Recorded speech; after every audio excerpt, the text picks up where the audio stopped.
kamami, it's another day, another vlog na naman po. Isang magandang umaga sa inyong lahat or isang mapagpalang umaga po sa inyong lahat. So mga kamami, samahan ninyo ako sa araw na ito dahil meron na naman akong gustong imarites sa inyo. Opo, meron akong gustong imarites sa inyo mga kamami. Ito po ay about sa isang sabon na nakita ko na napakaganda ng ibinigay niyang resulta doon sa gumagamit. Ito po ay kapag ginamit niya, nung ginamit niya, yung ipangatlong araw ng paggamit niya sa sabon na ito ay nagbakbak ay nagbakbak ang kanyang balat. So sa akin kaya, nagbakbak nga ba? Hintayin natin mamaya, ikikwento ko mga kamami kung ano ang na-experience ko sa sabon nito. Pero syempre, bago ang lahat, huwag po ninyong kakalimutan i-subscribe ang aking YouTube channel, Mami Lea Vlog. At syempre, huwag din po ninyong kalilimutan i-click ang bell button para na sa ganoon ay ma-update ko kayo sa mga bagong i-upload kong video. Opo mga kamami. So mga kamami, hindi na ako magpapatumpik-tumpik pa. So, ikikwento ko na siya sa inyo. Ano nga ba ang na-experience ko sa sabon na ito? So, unang tanong, nagbakbak nga ba ang aking balat? So, sasabihin ko siya sa inyo mga kamami. Ipapakilala ko muna siya sa inyo, ang sabon na ito dahil ma-amaze din kayo or nasususpense ba kayo mga kamami? So, ipapakilala ko na. Si Collagen Retinol Soap. Ito po ay binili ko sa Facebook. Nakita ko po yung ads niya. Tapos nakita ko nga yung gumagamit ng sabon na after 3 days ay nagbakbak nga ang kanyang bala sa mukha at sa kanyang kamay. So mga kamami, para po sa akin, iba-iba po pa rin kasi ang skin type natin. Kagaya ko po, ikikwento ko po para malaman ninyo kung bakit. Kasi po ako, madalas akong gumagamit ng exfoliating. Ibig sabihin, madalas akong gumamit ng mga pampaalis ng dead skin sa aking balat. So, syempre, dahil ito, ang kiniklaim ng sabon na ito, kapag ginamit mo siya, magbabakbak ang inyong balat. Sabi nung girl na nakita kong gumamit nito, talagang nagbakbak nga ang kanyang balat sa mukha at saka sa kanyang kamay. So, syempre, nung ginamit ko siya, so, hindi ako nag-expect ng sobra-sobra na magbabakbak siya ng totally. Kasi po, bakit mga kamami? Dahil nga po, nasabi ko kanina o nabanggit ko kanina na ako ay madalas gumamit ng pang-exfoliating sa aking balat. Kasi gusto ko po na maalis yung dead skin ng aking balat. Kaya, kung minsan po talaga gumagamit na ako ng mga product na may mga pang-exfoliating sa aking balat para nga mawala yung dry or dead skin ng aking balat. So, nung ginamit ko siya, ang tanong, nagbakbak nga ba ang aking balat? Ang totoo po, hindi siya nagbakbak. Kasi kasi po tatlo pa itong natira. Ito po yung pangalawang binuksan ko. Kaya lamang po yung isa ay talagang sobrang liit na, so hindi ko na siya isinali dito. So, tatlo pa po itong natira. So, ibig sabihin, nakadalawang sabon na ako. So, ano nga ba ang totoo, Mami Lea? Nagbakbak nga ba? Hindi po nagbakbak ang aking balat. Wala po akong nakitaan na pagbabakbak sa aking balat, sa mukha at saka sa aking kamay at saka sa aking leeg. Kasi ginagamit ko po ang sabon na ito ay 2 beses sa maghapon. Isa sa umaga at saka isa sa gabi. Kasi po 2 beses akong naliligo. Depende pa rin po. Kung sobrang init ng panahon ay 3 beses ko siyang ginagamit. Pero dahil kung minsan, dahil busy ako, 2 beses na lamang po akong nakakapagligo araw-araw. So ito nga mga kamami, hindi po nagbakbak. Kasi po dahil sa akin pong sariling pananaw or paniniwala, dahil madalas nga po akong gumagamit na ng mga pang-exfoliate sa aking balat, kaya siguro po, hindi na ganun karami ang dead skin or hindi na ganun kadami ang dry skin sa aking balat. Kasi po, sa isang linggo, kung minsan, 3 beses akong nag-exfoliate. ng aking balat. Kasi nga po gusto kong maalis yung mga dead skin ng aking balat. Pero may pasubali, ano mga kamami? Pero mga kamami, meron akong na-experience sa kanya na nagma-micropeeling pa rin ang aking balat. Alam niyo po yun, yung parang may libag-libag ang skin ninyo. Tapos pagkatapos ninyong maligo, kapag pinahiran ninyong ganyan ang inyong balat, may makakaparang parang libag sa inyong balat. Yun po ay na-experience ko sa sabon na ito. Kahit nung nakaubos na ako ng isang sabon, nag-start na siya nag-micropeeling. Opo. Nagda-dry ba ang aking balat after using this soap? Hindi po.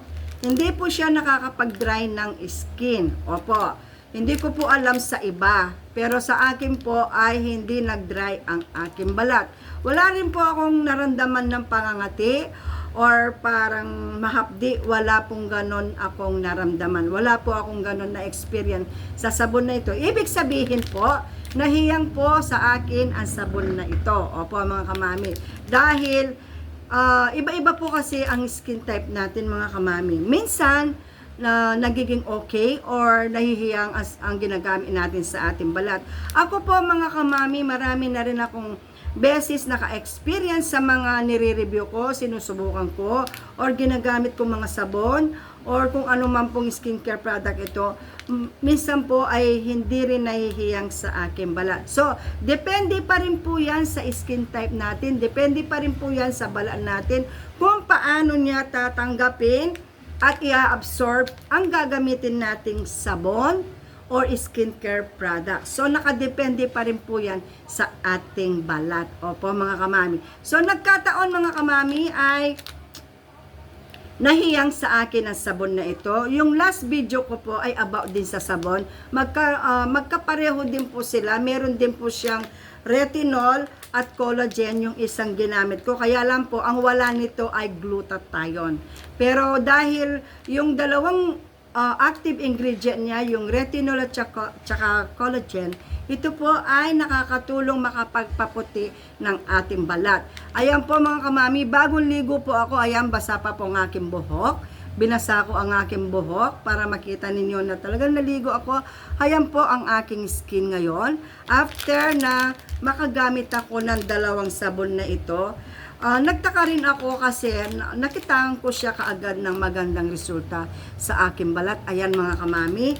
So, natuwa ako, syempre na-amaze. So, sa excitement ko o dahil sa tuwa ko, naisipan kong gawan na siya ng vlog. Opo. Kasi para, baka sakali po, meron na magka-interesadong gamitin ang sabon na ito para hindi na siya mag-isip kung ano nga ba ang gagawin ng sabon na ito. So, maganda po ang sabon na ito, nakakaputi, nakakapag-dry, nakakapagpaalis po ng dead skin dahil sa micropeeling niya. Tapos po mga kamami, mababawasan po or maaalis niya yung mga maliliit nating mga pekas. Ako, ayan mga kamami, oh. Konting-konti na lamang po, yung maliliit na lamang po na hindi naman po sila magkakadikit, nagkakahiwalay po na maliliit na mga pekas. Kaya patuloy pa rin akong nag-re-research kung ano nga ba talaga ang totally makakapagpaalis ng aking mga pekas na maliliit. Pero syempre mga kamami, kapag gumagamit tayo ng pampaputing sabon, kailangan tayong gumamit ng sunscreen protection. Kagaya po ngayon, naligo ako. So, after kong makipagkwentuhan sa inyo, ilalagay ko na po yung aking cream na inilalagay tuwing araw. At saka yung aking sunscreen protection. Para na sa ganoon mga kamami ay maproteksyonan pa rin ng sunscreen ang init ng araw na pwedeng tumagos sa aking bahay. So para hindi mag-visible ang aking mga pekas. Alam niyo po ba mga kamami, kapag may mga pekas tayo or melasma, nag-visible lalo ang mga yan kapag na-expose tayo sa araw. Kaya ako mga kamami, kahit nasa bahay ako, talagang nagsa-sunscreen protection ako, talagang nag-a-apply ako, basta naligo ako, naghilamos ako, ang i-apply ko sa aking mukha ay sunscreen protection. Opo mga kamami, kasi kung hindi ko gagamitan ng sunscreen protection ng aking balat, tapos palagi akong nasa labas. Kagaya po niyan, nagtitinda ako, minsan nagdi-deliver, nakikipag-meet up. Siyempre, mainit po ang panahon. Kahit anong ibalot sa katawan ko, tumatagos pa rin po yung init ng araw. So, kaya kailangan gagamit talaga ako ng sunscreen protection para po hindi mangitim ang aking balat. Kasi kung maitim ang aking balat, kahit sabihin kong nakakaputi ang sabon na ito, hindi ko po kayo mako-convince mga kamami dahil nakikita ninyo mismo sa akin na ako ay maitim, di po ba mga kamami? So mga kamami, sana po ay nagustuhan at nag-enjoy kayo sa panonood ng video ito. Sana po mga kamami ay nagustuhan nyo ang video ito. Kung nagustuhan ninyo, nag-enjoy kayo mga kamami, paki-share and like naman po mga kamami para na sa ganoon yung mga iba po ay mapanood din po nila para na sa ganoon malaman nila kung gaano rin kaganda ang sabon na ito. So mga kamami, paki-subscribe po ang aking YouTube channel kung hindi pa po kayo nakapag-subscribe. Mami Lea Vlog po, paki-subscribe. Tapos po, i-click ang bell button para na sa ganoon ay lagi ko kayong ma-update sa aking mga bagong i-upload na mga video. So mga kamami, maraming salamat po sa lahat ng mga subscriber ko. Shout out po sa inyong lahat. At sa mga hindi pa po subscriber, pero nanonood ng aking YouTube channel, shout out po sa inyong lahat.